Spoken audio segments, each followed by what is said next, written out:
26 दिसंबर 2004 की सुबह हिंद महासागर के आसपास बसे देशों के तटीय इलाकों में रह रहे लोगों के लिए तबाही की सुबह बनकर आई।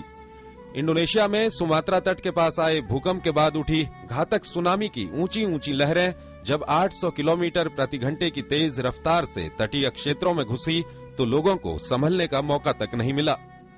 समंदर की लहरें तटीय इलाकों को लीलती हुई तेजी से आगे बढ़ी और इसने इंसानों, उनकी रिहाइशों, कृषि, पशुधन और बुनियादी सुविधाओं को भारी क्षति पहुंचाई।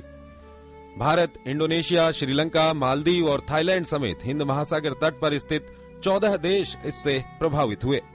इन लहरों की चपेट में आकर 2,38,000 से ज्यादा लोगों की मौत हो गई। केवल भारत में ही तकरीबन 12,000 लोगों की जान इस आपदा ने ले ली।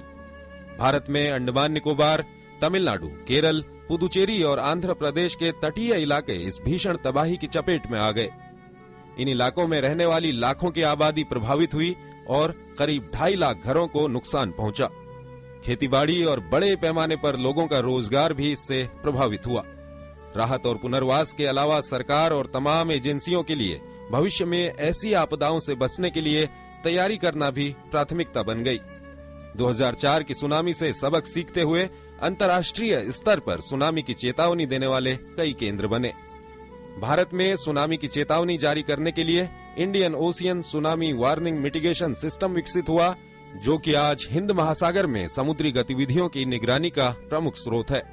आपदा के वक्त बेहतर प्रबंधन और एजेंसियों के बीच समन्वय स्थापित करने के लिए वर्ष 2005 में प्रधानमंत्री की अध्यक्षता में राष्ट्रीय आपदा प्रबंधन प्राधिकरण की स्थापना हुई। इसी तरह राज्यों में और जिला स्तर पर भी आपदा प्रबंधन का ढांचा तैयार किया गया। भारत दक्षिणी चीन सागर में भी ऐसा ही एक केंद्र शुरू करने पर काम कर रहा है। संवेदनशील तटीय इलाकों में तुरंत सहायता पहुंचाने और राहत और बचाव कार्य के लिए आपात सुविधाओं के विकास के लिए भी सरकार ने कई कदम उठाए हैं।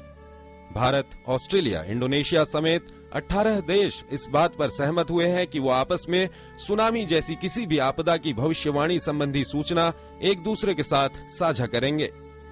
संदेश साफ है कि आपदाएं आती हैं और तबाही के निशान अपने पीछे छोड़ जाती हैं, लेकिन जिंदगी कभी रुकती नहीं और हर आपदा भविष्य के बचाव के लिए एक सबक दे जाती है। संदीप सिंह की रिपोर्ट, डीडी न्यूज,